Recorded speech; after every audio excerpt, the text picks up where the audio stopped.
Hey everyone, welcome back. Ready for another deep dive? Always excited to explore something new. What are we tackling today? Well, today we're diving into the world of English idioms. Idioms. You know, those sayings that don't literally make sense, but we use them all the time. I see what you mean, like break the ice. We don't actually bring ice picks to meetings, right? Exactly. Unless things get really awkward, haha. So, what's the plan for this deep dive? Are we going to try and break down some of these quirky sayings? Absolutely. We're going to unlock the secrets behind 15 common English idioms. Sounds like fun. Idioms are like cultural puzzles, aren't they? They can tell us a lot about how people think. Okay, let's kick things off with break the ice. We've all heard it, but what does it actually mean? Well, it's all about easing that initial tension in a social situation. So like starting a conversation when you meet someone new. Exactly. Like at a party, or maybe that first day in a new job. You know, that awkward silence you sometimes get. The example we have here is he told a joke to break the ice at the meeting. Perfect example. It's all about creating a more relaxed atmosphere, getting people to feel comfortable. Okay, this next one is making me hungry. A piece of cake. Does that mean we're taking a break for dessert? I wish. But no, sadly it means something completely different. It means something is really easy to do. So like the test was a piece of cake. Precisely. It requires very little effort, a walk in the park. It's interesting how we use food metaphors to describe easy things. Maybe because enjoying a piece of cake is such a universal pleasure no matter what culture you're from. Makes sense. Okay, ready for the next one? Let the cat out of the bag. Now that sounds messy. I can just imagine a cat darting out of bag, claws out and everything. It's a funny image, right? Yeah. But it actually means to reveal a secret. Oops, sometimes it happens accidentally too. The example here is, she let the cat out of the bag and told him about the surprise party. Oh no, there goes the surprise. Any idea where that saying comes from? Actually, yes. Apparently it's linked to the practice of selling piglets in bags, way back when. Piglets in bags. That sounds a bit strange. Well, sometimes dishonest vendors would swap the piglet for a less valuable cat. So when the buyer opened the bag... The cat would be revealed, just like a secret being exposed. Clever. Okay, how about this idiom? Under the weather. Heard that one before. Oh, definitely, especially during flu season. Do you think it actually has to do with the weather, though? Not really. It just means feeling unwell, right? You got it. Yeah. But the origin might surprise you. It actually comes from nautical terms. Nautical. So like sailors and ships. Exactly. Sailors who felt seasick would go below deck, so they were literally under the weather. That makes so much sense. Our example is, I'm feeling a bit under the weather today, so I'll stay home and rest. Something we've all said at some point, I'm sure.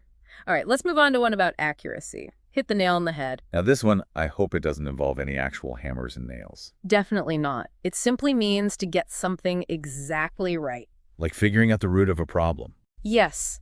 Like you hit the nail on the head with that comment about the team's communication issues. It's about pinpointing the issue precisely, like a bullseye. And this one likely comes from carpentry, where you need to hit the nail precisely to drive it straight. Interesting. Okay, let's keep this rolling. What about spill the beans? Any food connection this time? Not really, unless we're talking about secrets being as delicious as beans.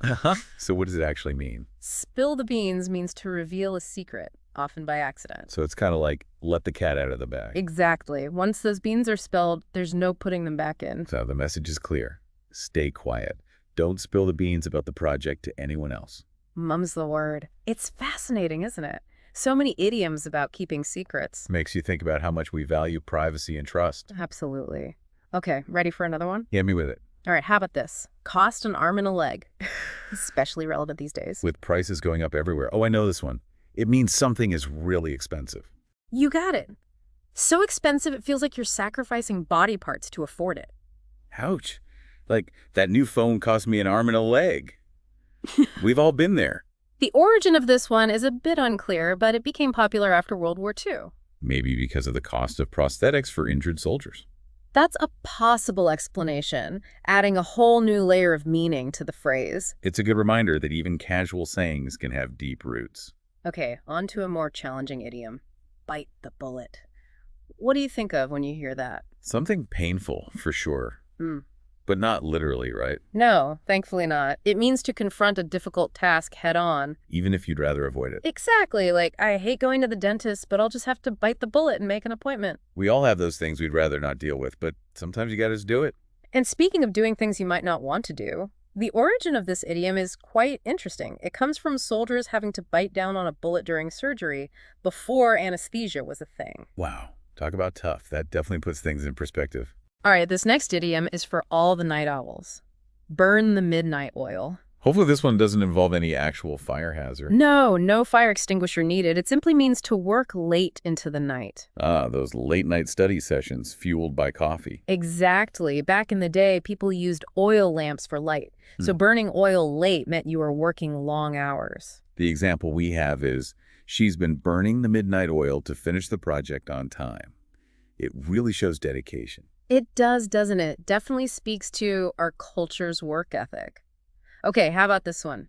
The ball is in your court. Sounds like a tennis match. It does, but it actually means it's someone else's turn to take action. So you've done your part, now it's up to them. Right, like I've done all I can on this project, now the ball is in your court. It's about shifting responsibility and waiting for the other person to make a move. All right, on to our next idiom.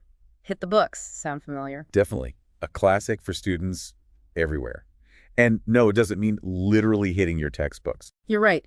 Hit the books means to start studying seriously, putting in the effort to learn. Like those intense cram sessions before a big exam. Exactly. I need to hit the books tonight. I have a big test tomorrow. A familiar phrase for many.